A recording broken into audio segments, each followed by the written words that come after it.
Hello friends, welcome back to my channel.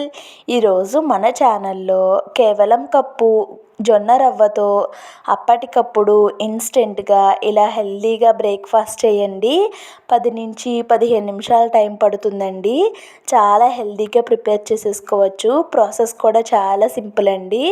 మరి జొన్న రవ్వతో చేసుకునే ఈ గుంత పొంగనాల బ్రేక్ఫాస్ట్ని ఎలా ప్రిపేర్ చేసుకోవాలో ఈ వీడియో మొత్తం చూసేయండి. చాలా బాగా వస్తాయండి. ఇక్కడ మీకు చూస్తుంటేనే అర్థమవుతుంది అనుకుంటున్నాను. మరి జొన్న రవ్వ గుంత పొంగనాల్ని ఎలా ప్రిపేర్ చేసుకోవాలో ఈ వీడియోలో చూసేద్దామండి. దానికోసం నేను ఇక్కడ ఒక బౌల్ తీసుకొని ఇక్కడ నేను తెల్ల జొన్న రవ్వని వాడుతున్నానండి. ఇది కాస్ట్ మనకి 1 కేజీ రవ్వ ఒక 60 రూపాయలు ఉంటుందండి. పెద్దగా కాస్ట్ కూడా ఏమీ ఉండదు.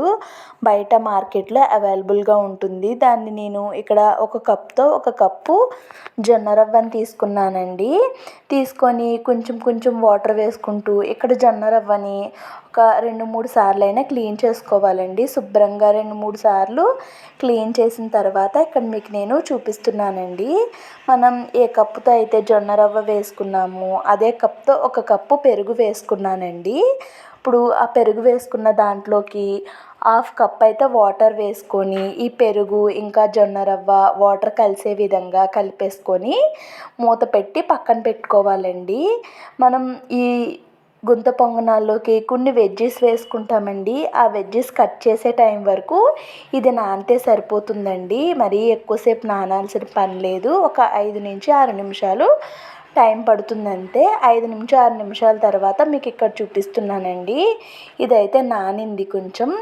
ఇప్పుడు దీన్ని ఇలా ఒక మిక్సీ జార్ తీసి మిక్సీ జార్లోకి ఈ రవ్వ అంతా కూడా వేసేసుకుంటున్నానండి. ఇంకా వాటర్ ఏమీ వేయకుండా దీన్ని మనం ఫస్ట్ మిక్సీ పట్టుకోవాలండి.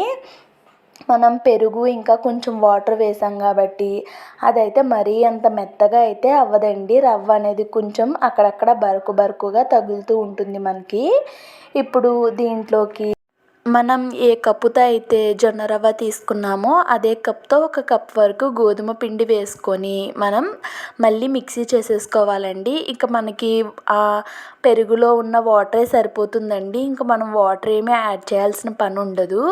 ఇప్పుడు మెత్తగా అయితే మిక్సీ చేసేసుకున్న తర్వాత ఈ గోధుమ పిండి ఇంకా జొన్న రవ్వ మిశ్రమాన్ని ఇలా ఒక బౌల్లోకి అయితే తీసేసుకుంటున్నానండి.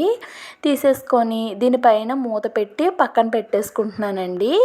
ఇక్కడ చూడండి, పిండి అనేది చాలా పర్ఫెక్ట్గా మెత్తగా అయితే గ్రైండ్ అయ్యింది. అదే మీకు ఇక్కడ చూపిస్తున్నాను.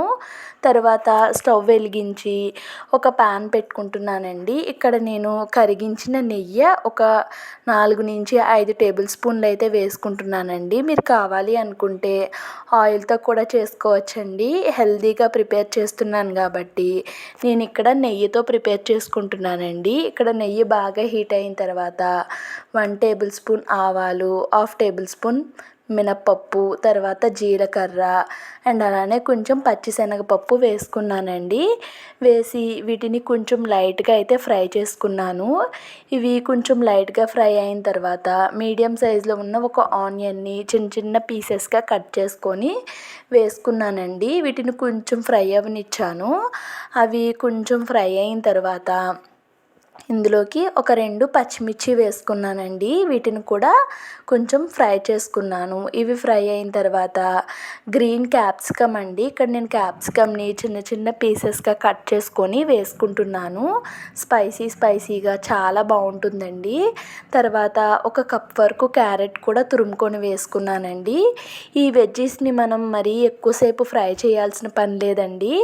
లైట్గా నెయ్యిలో ఫ్రై చేసుకుంటే సరిపోతుంది. ఇక్కడ నేను చిన్న అల్లాన్ని ఇలా గ్రేట్ చేసుకొని వేసుకుంటున్నాను. ముక్కల్లా వేస్తే తినేటప్పుడు పిల్లలు తీసి పడేస్తున్నారండి. అందుకోసం నేను ఈ విధంగా ఇలా తురుముకొని వేసుకున్నాను. ఇప్పుడు కొంచెం కరివేపాకు చిన్నగా కట్ చేసుకొని వేసుకున్నానండి. ఈ కరివేపాకు కూడా కొంచెం ఫ్రై అయిన తర్వాత 1/2 టేబుల్ స్పూన్ వరకు పసుపు వేసుకున్నానండి. మంచి కలర్ అనేది వస్తుంది మనకి పసుపు వేసుకోవటం వల్ల. ఈ పసుపు కూడా కొంచెం ఫ్రై అయిన తర్వాత ఫైనల్గా ఫ్రెష్ది కొత్తిమీర వేసుకొని ఒకసారి అయితే మిక్స్ చేసేసుకుంటున్నానండి. ఇవి ఎక్కువసేపు ఫ్రై అవ్వాల్సిన పని లేదండి. ఒక 2-3 నిమిషాలు ఫ్రై అయితే సరిపోతుంది. చూడండి, ఫైనల్గా ఫైనల్గా స్టవ్ అయితే ఆఫ్ చేసేసుకున్నాను. ఇప్పుడు మనం ఇందాక మిక్సీ చేసి పక్కన పెట్టుకున్న జొన్న రవ్వ గోధుమ పిండి ఉంది కదండి, దాంట్లోకి మనం ప్రిపేర్ చేసుకున్న ఈ మిక్స్ని వేసేసి టేస్ట్కి సరిపడేంత సాల్ట్ వేసుకున్నానండి. ఎక్కడ కూడా మనం సాల్ట్ అనేది యాడ్ చేయలేదు కాబట్టి టేస్ట్కి సరిపడేట్టుగా సాల్ట్ యాడ్ చేసి మొత్తం మిక్స్ చేసి పక్కన పెట్టేసుకున్నానండి. ఇప్పుడు స్టవ్ వెలిగించి గుంత పొంగనాలు వేసుకునే ప్యాన్ ఉంటుంది కదండి, ఆ ప్యాన్లోకి నేను ఆల్రెడీ కరిగించి పక్కన పెట్టుకున్న నెయ్యి ఉంది కదండి, దాన్ని కొంచెం కొంచెం వేసి ఇలా స్పూన్ సహాయంతో గుంతలంతా కూడా అవే విధంగా స్ప్రెడ్ చేసుకున్నానండి. మీ దగ్గర ఆయిల్ బ్రష్ ఉంటే కనుక మీరు ఆయిల్ బ్రష్తో చేసుకోండి. నా దగ్గర ఆయిల్ బ్రష్ లేదు, అందుకోసం నేను స్పూన్తో చేశానండి. ఇక్కడ ఇలా ప్లాస్టిక్ది కానీ స్టీల్ది కానీ నేను చూపించిన షేప్లో ఉన్న స్పూన్తో అయితే మనకి గుంత పొంగనాలు వేసుకోవటానికి ఈజీగా ఉంటుందండి. ఈ విధంగా వేసేసి మనం మూత పెట్టి కుక్ చేసుకోవాలండి. చూడండి, మూత పెట్టిన తర్వాత ప్యాన్ని అటు ఇటు అడ్జస్ట్ చేసుకుంటూ కాల్చుకోవాలండి. అప్పుడు మొత్తం అంతా కూడా ఈవెన్గా కాలుతాయండి. కాలిన తర్వాత మూత తీసి చూస్తే చూడండి, మనకి మొత్తం గుంత పొంగనాలు అయితే పర్ఫెక్ట్గా కుక్ అయిపోయినాయండి. వేలు పెట్టి చూస్తే ఎక్కడ కూడా చిన్న తడ అనేది మనకి తగలడం లేదు. ఈ విధంగా వాటిని టర్న్ చేసేసుకుంటున్నానండి. చాలా ఈజీగా టర్న్ అయిపోతాయండి. అవి అంటుకొని వస్తాయా రావా అనే డౌట్ కూడా ఏమీ ఉండదండి. ట్రస్ట్ మీ, ఒక్కసారి ఖచ్చితంగా జొన్న రవ్వ గుంత పొంగనాలు అయితే మీరు డెఫినెట్గా ట్రై చేయాలండి.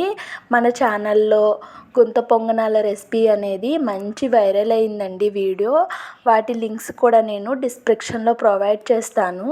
ఒకసారి ఇంట్రెస్ట్ ఉన్న వాళ్ళు చెక్ చేయండి. చాలా బాగా వచ్చినాయండి, మంచి రీచ్కి అయితే వెళ్ళింది. చాలామంది లైక్ కూడా చేశారు ఆ వీడియోస్ని. మీరు ఒకసారి ఇంట్రెస్ట్ ఉంటే చూడండి.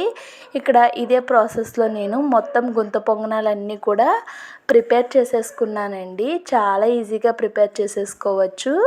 జొన్న రవ్వ గుంత పొంగనాలు అయితే రెడీ అయిపోయినాయండి. మీరు కావాలి అనుకుంటే చట్నీతో అయినా సర్వ్ చేసుకోవచ్చు, లేదు అనుకుంటే నార్మల్గా అయినా తినేయచ్చండి. ఐ హోప్ ఈ వీడియో మీకు అనుకుంటున్నాను. ప్లీజ్ లైక్ చేసి షేర్ చేయండి.